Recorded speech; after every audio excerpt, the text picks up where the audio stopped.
ایک اندازے کے مطابق اس کا طول 1 کلومیٹر سے زیادہ تھا اور اس کی بلندی اور گہرائی کے بارے میں کہا گیا ہے کہ 30 ہاتھ تھی، اور یہ کشتی عام کشتیوں کی طرح اوپر سے کھلی ہوئی نہیں تھی، بلکہ جس طرح اس کو نیچے سے بند کیا گیا تھا اسی طرح اوپر سے بھی بند کیا گیا تھا، تاکہ اوپر سے جو بارش برسے وہ انہیں نقصان نہ دے، اور جس طرح نیچے والے غرق ہونے سے محفوظ رہیں اسی طرح اوپر والے بھی محفوظ رہیں۔ گویا وہ ایک گیند کی مانند تھی۔ اس میں الگ الگ 3 درجے بنائے گئے تھے، ہر درجے میں ایک دروازہ تھا، اور یہ 3 دروازے اس طرح تھے کہ ہر دروازے کے اوپر ایک دروازہ تھا۔ یہ اس کشتی کا حلیہ تھا جس کے راوی ابن عباس رضی اللہ عنہما ہیں۔ یہ کشتی آج بھی موجود ہے۔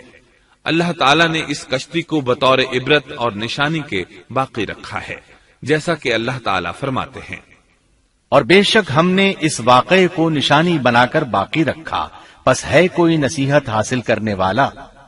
اس صدی میں علماء کے ایک گروہ نے اس کشتی کو ترکی کے ایک پہاڑ پر پا لیا ہے۔ اب وہ 2 ٹکڑوں میں تقسیم ہو چکی ہے۔ اس کا حلیہ وہی تھا جو بیان ہوا۔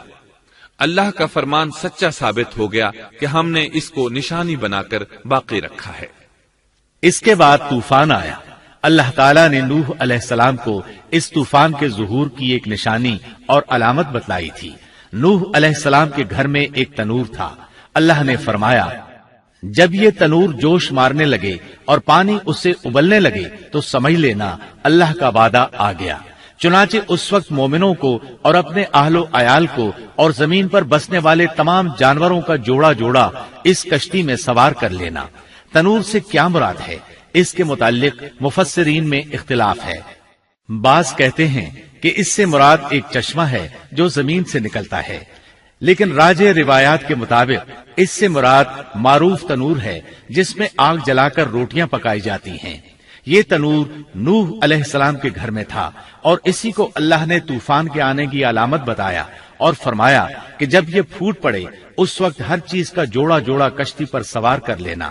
اللہ تعالیٰ سورہ ہود آیت 40 میں فرماتے ہیں، یہاں تک کہ جب ہمارا حکم آ پہنچا اور تنور ابلنے لگا، ہم نے کہا اس کشتی میں ہر قسم کے جوڑے دوہرے سوار کر لے، اور اپنے گھر کے لوگوں کو بھی سوائے ان کے جن پر پہلے سے بات پڑ چکی ہے، اور سب ایمان والوں کو بھی۔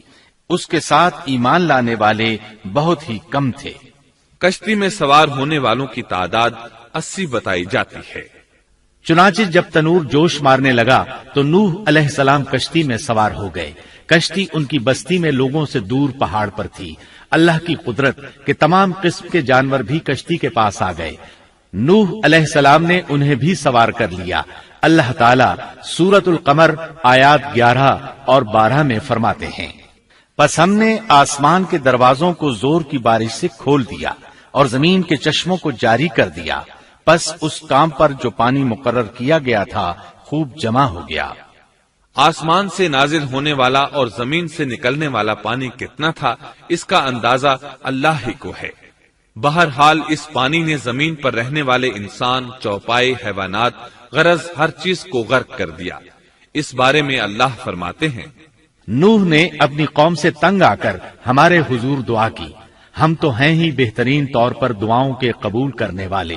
فوراً ان کی دعا قبول کر لی اور اس تکلیف اور ایذا سے انہیں بچا لیا جو انہیں کفار سے روز مرہ پہنچ رہی تھی، اور ان کی اولاد کو ہم نے باقی رہنے والی بنا دیا، یعنی انہی کی اولاد سے پھر سے دنیا آباد ہوئی، کیونکہ صرف وہی لوگ بچے تھے جو کشتی پر سوار تھے، اور ہم نے ان کا ذکر خیر پچھلوں میں باقی رکھا۔ نوح علیہ السلام پر تمام جہانوں میں سلام ہو۔ ہم نیکی کرنے والوں کو اسی طرح بدلے دیتے ہیں، وہ ہمارے ایماندار بندوں میں سے تھا، پھر ہم نے باقی سب کو غرق کر دیا۔ اللہ مزید فرماتے ہیں، جب پانی میں طغیانی آ گئی تو اس وقت ہم نے تمہیں کشتی میں چڑھا لیا تاکہ اس کو تمہارے لیے نصیحت اور یادگار بنا دیں، تاکہ یاد رکھنے والے کان اس کو یاد رکھیں۔ یعنی پانی اتنا زیادہ ہو گیا کہ اس سے تمام شہر، بستیاں، انسان اور جانور غرق ہو گئے، یہاں تک کہ پانی بلند پہاڑوں سے بھی اونچا ہو گیا، اور اتنے بلند پانی پر یہ کشتی نوح علیہ السلام اور ان کے ساتھیوں کو اپنے دامن میں سمیٹے اللہ کے حکم سے اور اس کی حفاظت میں پہاڑ کی طرح رواں دواں تھی، ورنہ اتنے طوفانی پانی میں کشتی کی حیثیت ہی کیا ہوتی ہے۔ نوح علیہ السلام کشتی میں سوار ہوئے اور انہوں نے اپنے ساتھیوں کو حکم دیا کہ وہ یہ دعا پڑھیں، اللہ ہی کے نام سے اس کشتی کا چلنا اور ٹھہرنا ہے، یقیناً میرا پالنے والا بڑی بخشش اور رحم والا ہے۔ یہی اللہ کا حکم آپ کو تھا کہ جب تم اور تمہارے ساتھی ٹھیک طرح بیٹھ جاؤ تو کہنا، سب تعریف اللہ ہی کے لیے ہے جس نے ہمیں ظالم لوگوں سے نجات عطا فرمائی، اور کہنا کہ اے میرے رب مجھے بابرکت اتارنا اور تو ہی بہتر اتارنے والا ہے۔ اللہ تعالیٰ نوح علیہ السلام کو نصیحت کر رہے ہیں کہ اللہ آپ کو اور آپ کے اہل کو نجات عطا فرمائیں گے۔ کشتی میں نوح علیہ السلام کے کافر بیٹے کے علاوہ تمام گھر والے سوار تھے۔ آپ کے کافر بیٹے کا نام کنعان تھا، وہ ایک طرف کھڑا تھا۔ نوح علیہ السلام نے اسے پکارا، میرے بیٹے اس کشتی میں آ جا اور کافروں کا ساتھی نہ بن، لیکن اس بدبخت نے کہا، میں ابھی کسی پہاڑ کی چوٹی پر پناہ لے لوں گا جو مجھے اس پانی سے بچائے گی۔ نوح علیہ السلام نے کہا، آج اللہ کے حکم سے کوئی بچانے والا نہیں مگر وہی جس پر اللہ رحم کرے۔ باپ اور بیٹے کے درمیان یہ گفتگو جاری تھی کہ ایک طوفانی موج نے اسے اپنی زد میں لے لیا اور اسے غرق کر دیا۔ نوح علیہ السلام سے اللہ نے وعدہ کر رکھا تھا کہ اللہ تعالیٰ اس کے اہل کو نجات عطا فرمائے گا۔ چنانچہ جب آپ کی آنکھوں کے سامنے آپ کا بیٹا غرق ہو گیا تو وہ پکار اٹھے، اے اللہ، میرا بیٹا میرے گھر والوں میں سے تھا اور تو نے مجھ سے وعدہ کیا تھا کہ میرے گھر والوں کو نجات عطا فرمائے گا، اور تو تمام حاکموں سے بہتر حاکم ہے، لہذا ناممکن ہے کہ تیرا وعدہ پورا نہ ہو۔ واضح ہو کہ نوح علیہ السلام کا اپنے بیٹے کے بارے میں بات کرنا بطور استفسار تھا، بطور بحث نہیں تھا۔ آپ وضاحت چاہتے تھے۔ اللہ تعالیٰ نے فرمایا، اے نوح، وہ تیرے اہل سے نہیں تھا کیونکہ وہ کافر تھا۔ کفر نسب کو ختم کر دیتا ہے۔ ایک مومن کا دوسرے مومن سے تعلق ایک مسلمان بھائی کے کافر بھائی سے تعلق سے زیادہ بڑا ہے، اور حقیقی اخوت وہ ہے جس کی بنیاد ایمان پر ہو۔ کفر تو نسبی تعلق کو کاٹ دیتا ہے، اس لیے اللہ نے یہ نہیں فرمایا کہ وہ کافر ہے، بلکہ یہ فرمایا کہ وہ تیرے اہل سے نہیں ہے۔ ہمارے لیے بھی یہی حکم ہے، کسی مومن کا کافر کے ساتھ رشتہ نہیں ہو سکتا۔ اس کے ساتھ اللہ نے نوح علیہ السلام کو نصیحت فرمائی کہ آپ ہرگز وہ چیز نہ مانگیں جس کا آپ کو مطلقاً علم ہی نہ ہو، اور ہم آپ کو نصیحت کرتے ہیں کہ جاہلوں میں اپنا شمار کرانے سے باز رہیں۔ جب نوح علیہ السلام یہ بات جان گئے کہ ان کا سوال واقعے کے مطابق نہیں تھا تو فوراً اس سے رجوع کر لیا اور اللہ تعالیٰ سے اس کی رحمت اور مغفرت کے طالب ہوئے۔ اس موقع پر انہوں نے دعا کی۔ نوح علیہ السلام نے کہا، اے میرے پروردگار، میں تیری ہی پناہ چاہتا ہوں اس بات سے کہ تجھ سے وہ مانگوں جس کا مجھے علم ہی نہ ہو۔ اگر تو مجھے نہ بخشے گا اور تو مجھ پر رحم نہیں کرے گا تو میں خرابی والوں میں ہو جاؤں گا۔ یہ دعا انہوں نے مانگی۔ اپنے بیٹے کے متعلق سوال کے علاوہ نوح علیہ السلام نے اللہ تعالیٰ کی کوئی نافرمانی نہیں کی اور نہ اپنے نفس پر کسی نافرمانی کو شمار کیا۔ کشتی نوح علیہ السلام اور ان کے ساتھیوں کو لیے پانی کی موجوں پر بلند ہو رہی تھی، اور زمین پر موجود ہر چیز، انسان، حیوانات، چوپائے، پرندے غرق ہو چکے تھے۔ ان میں کوئی بھی باقی نہیں بچا تھا۔ اگر کوئی زندہ بچا تھا تو کشتی والے۔ ابن عباس رضی اللہ عنہما سے روایت ہے کہ نوح علیہ السلام اور ان کے ساتھی 6 ماہ کشتی میں رہے، اور بعض روایات میں یہ بھی ہے کہ وہ محرم کی 10 تاریخ کو کشتی سے نیچے اترے۔ آخر اللہ کے حکم سے طوفان رک گیا۔ اللہ نے زمین کو حکم دیا کہ وہ تمام پانی کو نگل جائے۔ زمین نے سارا پانی نگل لیا، زمین خشک ہو گئی۔ اللہ تعالیٰ سورہ ہود آیت 44 میں فرماتے ہیں، اور فرما دیا گیا کہ اے زمین اپنے پانی کو نگل جا، اور اے آسمان بس کر تھم جا۔ اسی وقت پانی سکھا دیا گیا اور کام پورا کر دیا گیا، اور کشتی جودی نامی پہاڑ پر جا ٹھہری، اور فرما دیا گیا کہ ظالم لوگ اللہ کی رحمت سے دور ہیں۔ کشتی جودی پہاڑ پر جا کر ٹھہر گئی۔ اب انہیں حکم ہوا کہ سلامتی کے ساتھ کشتی سے اتر آئے، آپ پر بھی برکت نازل ہوگی۔ اور ان قوموں پر بھی جو آئندہ آپ کی نسل سے پیدا ہوں گی، اور آپ کی نسل میں سے کچھ لوگ ایسے بھی ہوں گے جنہیں ہم فائدہ تو ضرور پہنچائیں گے، پھر انہیں ہماری طرف سے دردناک عذاب پہنچے گا۔ بہت سی روایات میں یہ بات مذکور ہے کہ نوح علیہ السلام ایک لمبی مدت یعنی 6 ماہ کشتی میں طوفان تھم جانے کا انتظار کرتے رہے۔ آپ نے طوفان کے حالات معلوم کرنے کے لیے ایک کبوتر بھیجا جو واپس آ گیا، اسے پاؤں رکھنے کو جگہ نہ ملی۔ اسے دوبارہ بھیجا گیا تو وہ پھر واپس آ گیا۔ چند دن بعد اسے پھر بھیجا گیا تو وہ اپنی چونچ میں زیتون کی ایک ٹہنی لیے ہوئے تھا۔ اس سے نوح علیہ السلام نے معلوم کر لیا کہ پانی زمین سے کچھ ہی اونچا رہ گیا ہے اور درخت وغیرہ اگ چکے ہیں۔ کچھ دن بعد اسے پھر بھیجا گیا۔ اس مرتبہ وہ واپس لوٹا تو اس کے پاؤں خاک آلود تھے۔ نوح علیہ السلام نے سمجھ لیا کہ طوفان رک گیا اور زمین خشک ہو چکی ہے۔ سیرت کی کتب میں یہ واقعہ موجود ہے۔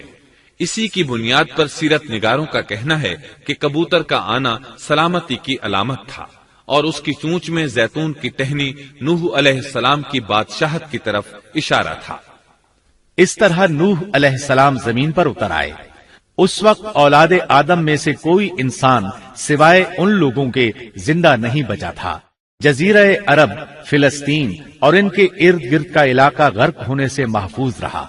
ان کے علاوہ تمام زمین غرق ہوئی تھی۔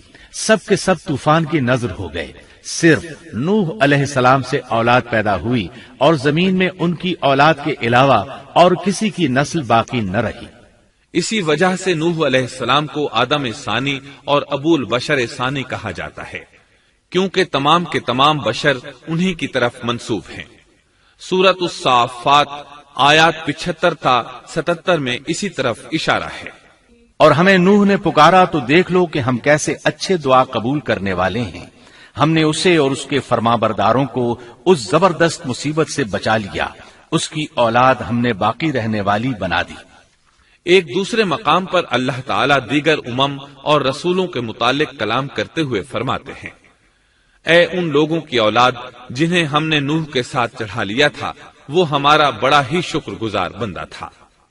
نوح علیہ السلام کے 3 بیٹے تھے، سام، حام اور یافس۔ سام کی نسل زیادہ تر سفید رنگت کی تھی اور بہت کم لوگ ان میں سیاہ فام تھے، البتہ کچھ ان میں گندمی تھے۔ حام کی اولاد کی اکثریت سیاہ فام تھی، ان میں بہت کم لوگ سفید رنگ کے تھے، اور یافس کی اولاد سرخی مائل رنگ کی تھی۔ عرب اور بنو اسرائیل سام کی اولاد ہیں، تمام حبش حام کی اولاد ہیں، ترک اور مشرقی ایشیا کے لوگ یافس کی اولاد ہیں۔ طوفان کے بعد نوح علیہ السلام اللہ کے بندوں میں 350 سال تک زندہ رہے، اور وہ اللہ کے قول عبدن شکورن کے مصداق تھے۔ پھر نوح علیہ السلام فوت ہو گئے۔ راجح ترین روایات کے مطابق آپ مکہ میں دفن ہوئے۔ ایک دوسری روایت کے مطابق آپ لبنان میں دفن ہوئے۔